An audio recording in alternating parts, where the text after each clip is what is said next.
Good morning, 4th grade. It is Mr. Romano here, 4B co-teacher for Syracuse Academy of Science and Citizenship. I'm coming at you with Chapter 24 of our Read Aloud series, Holes. Yesterday's chapter, we got into a little bit of backstory about the history of Camp Green Lake when it was just known as Green Lake, Texas. And we've learned about Miss Catherine Barlow and a trout walker. Let's continue.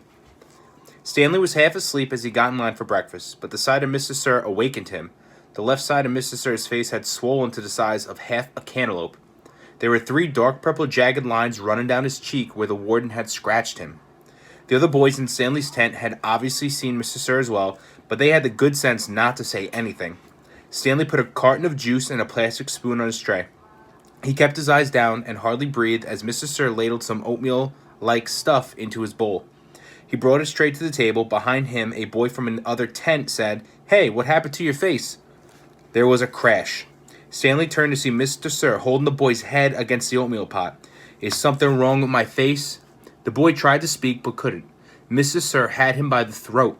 "Does anyone see anything wrong with my face?" asked Mr. Sir as he continued to choke the boy. Nobody said anything. Mr. Sir let the boy go. His head banged against the table as he fell to the ground.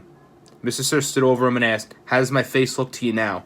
A gurgling sound came out of the boy's mouth. Then he managed to gasp the word, "Fine." "I'm kind of handsome, don't you think?" "Yes, Mr. Sir." Out on the lake, the other boys asked Stanley what he knew about Mr. Sir's face, but he just shrugged and dug his hole. If he didn't talk about it, maybe it would go away. He worked as hard and as fast as he could, not trying to pace himself. He just wanted to get off the lake and away from Mr. Sir as soon as possible. Besides, he knew he'd get a break. "Whenever you're ready, just let me know," Zero had said. The first time the water truck came, it was driven by Mr. Pendansky. The second time, Mr. Sir was driving. No one said anything except, "Thank you, Mr. Sir," as he filled each canteen. No one even dared to look at his grotesque face. As Stanley waited, he ran his tongue over the roof of his mouth inside his cheeks. His mouth was as dry and as parched as the lake. The bright sun reflected off the side mirror of the truck, and Stanley had to shield his eyes with his hand. "Thank you, Mr. Sir," said Magnet as he took his canteen from him. "You thirsty, caveman?" Mr. Sir asked. "Yes, Mr. Sir," Stanley said, handing the canteen to him.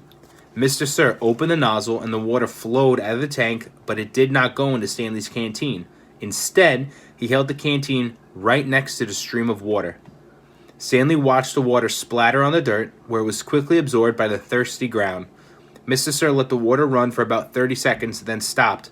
"You want more?" he asked. Stanley didn't say anything. Mr. Sir turned the water back on, and again Stanley watched it pour onto the dirt.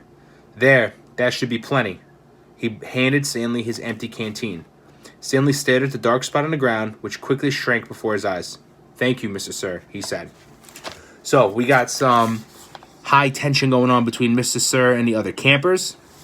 Stanley has now officially seen the worst side of Mr. Sir and is not getting his water canteen fulfilled, and that's not going to be good, especially in that hot sun when he's working all day and sweating. So I will post our question in the description. As always, you guys can watch, start, and restart these videos in Google Classroom. I love and miss you, and I cannot wait to see you. Bye.